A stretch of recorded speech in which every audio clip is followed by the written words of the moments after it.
Yeah. Yeah.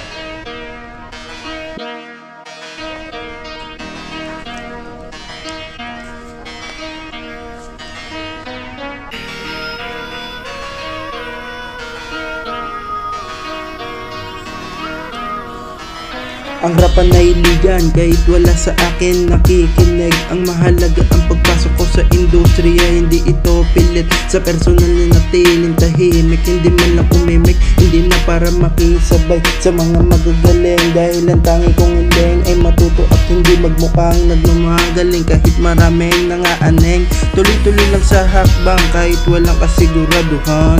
Ang mahalaga sa buhay meron kong natututunan. Ang pag-aaral ay mananatili kong puhunan at nagsilbing kaligayahan ng aking magulang. Sarili hindi pinabayaan dahil ito ang payo ng aking ama't ina at di sila nagkulang. Maraming tuso sa paligid pero hindi papaapekto dahil alam ko sa sarili ko sila ang may depekto. Masarap mag-rap kung di ka nagpapanggap. Tunay na kaibigan mahirap na mahanap. Masarap mag-rap kung di ka nagpapanggap. Sa aming baryo ang patayan lumaganap. Walang muka ang gumanap at walang sawa na hinahanap.